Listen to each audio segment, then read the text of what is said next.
Il existe un endroit sur Terre où la mer semble peinte à la main. Un lieu où les vagues se brisent contre des récifs coralliens formant un cercle parfait.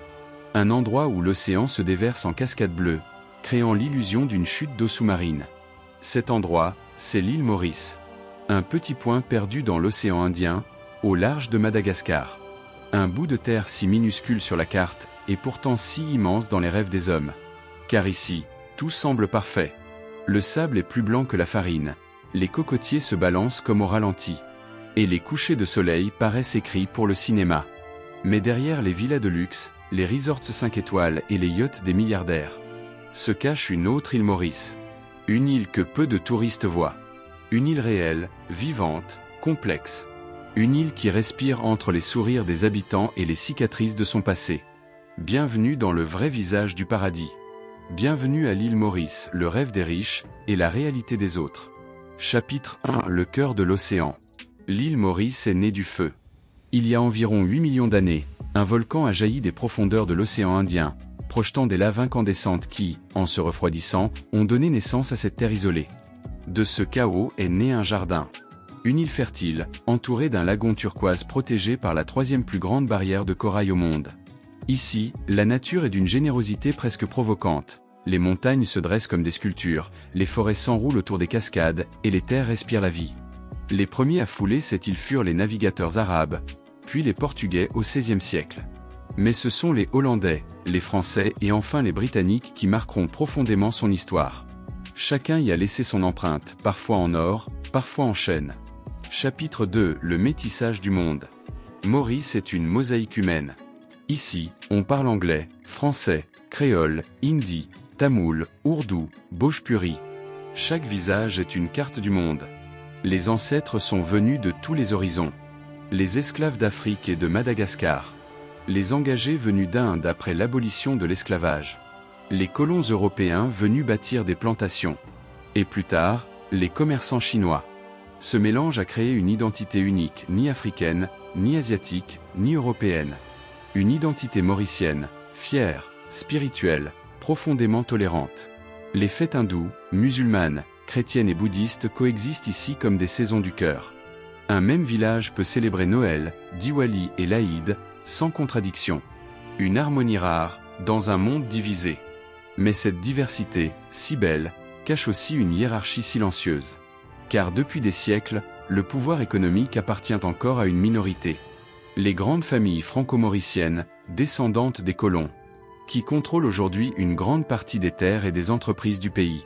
Chapitre 3. Le paradis des riches. L'île Maurice n'est pas seulement un paradis naturel. C'est aussi un paradis fiscal. Ici, les grandes fortunes viennent s'installer pour profiter d'un climat doux, d'un impôt léger, et d'une stabilité politique enviée en Afrique. Des célébrités, des magnats de la finance, des retraités fortunés du monde entier y achètent des villas avec vue sur le lagon. Certaines de ces maisons valent plusieurs millions d'euros. Elles s'étendent sur des hectares de jardins tropicaux, avec piscine à débordement, plages privées et services discrets. Tout est pensé pour donner l'impression d'être seul au monde. Mais pendant que les riches vivent dans ce rêve bleu, beaucoup de Mauriciens vivent dans un autre monde. Les salaires moyens dépassent à peine les 500 € par mois. Certains travaillent dans les hôtels de luxe qu'ils ne pourront jamais s'offrir. Ils sourient aux touristes le jour, puis rentrent dans des quartiers où les rues n'ont pas de nom. Chapitre 4. Les couleurs de l'âme mauricienne. Et pourtant, malgré ces contrastes, l'île garde une âme lumineuse. Les Mauriciens ont cette chaleur rare, ce sourire vrai, cette douceur dans la voix qui fait tomber toutes les barrières. Dans les marchés de Port-Louis, l'air sent le curcuma, la vanille et la mer.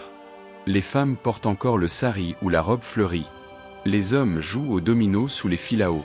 Et les enfants courent pieds nus sur le sable noir des plages du sud. Ici, tout est mélange. Les cuisines, les croyances, les musiques. Le Sega, ce rythme né dans la douleur de l'esclavage, est devenu un symbole de liberté. Un chant d'amour et de mémoire, dansé au bord du feu, au son des ravanes et des maravanes. Maurice est une île qui n'oublie jamais de sourire, même lorsqu'elle souffre. Chapitre 5. Les ombres du paradis. Mais le paradis a ses ombres. L'île, aujourd'hui, fait face à de nouveaux défis. Le tourisme de masse qui menace ses plages. Les promoteurs immobiliers qui grignotent les côtes. Et les coraux qui meurent lentement à cause du réchauffement climatique. Les Mauriciens le savent, leur île est fragile. Chaque année, les cyclones deviennent plus violents, les lagons plus chauds, les poissons plus rares. Et pendant que les riches construisent des complexes hôteliers toujours plus grands, certains villages de pêcheurs disparaissent sous le béton. Plus étrange encore, une partie du territoire est désormais vendue à des étrangers. Des enclaves de luxe fermées, surveillées, où les Mauriciens n'ont pas le droit d'entrer. Des mini-paradis privés à l'intérieur du paradis public. Chapitre 6. L'esprit de l'île. Mais malgré tout cela, l'île Maurice résiste. Dans les hauteurs de Chamarel, la terre semble peinte en cette couleur. À Grand Bassin, le lac sacré des Hindous, des pèlerins marchent des kilomètres pour offrir des fleurs à Shiva. Dans les forêts de Black River, les derniers dodos n'existent plus, mais l'âme de l'île vit encore, dans le chant des oiseaux et la brume des montagnes. Maurice, c'est plus qu'un décor de carte postale. C'est un cœur battant. Un lieu où la nature, la foi et la mémoire s'entrelacent pour rappeler à chacun que le paradis n'est pas une possession, mais une émotion. Chapitre 7. Entre rêve et réalité. L'île Maurice est un paradoxe. Un pays à la fois pauvre et riche, isolé et mondialisé, tranquille et bouillonnant. Pour les riches étrangers, c'est une évasion. Pour les Mauriciens, c'est une lutte. Mais pour tous, c'est une promesse. Une promesse que malgré les différences, il existe encore des endroits sur Terre où les hommes peuvent vivre ensemble, prier côte à côte et sourire au même soleil. Et si le véritable luxe n'était pas dans les villas, mais dans la capacité à vivre dans cette harmonie improbable? Conclusion, la beauté et les blessures. L'île Maurice fascine parce qu'elle est vraie.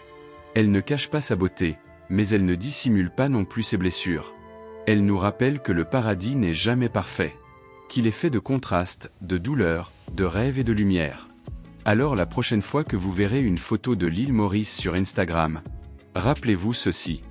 Derrière chaque coucher de soleil, il y a une histoire. Derrière chaque sourire, un passé. Et derrière chaque lagon bleu, une vérité que peu prenne le temps de regarder. Merci d'avoir voyagé avec l'autre côté du monde. Abonne-toi pour continuer à explorer les coins les plus fascinants et les plus vrais de notre planète.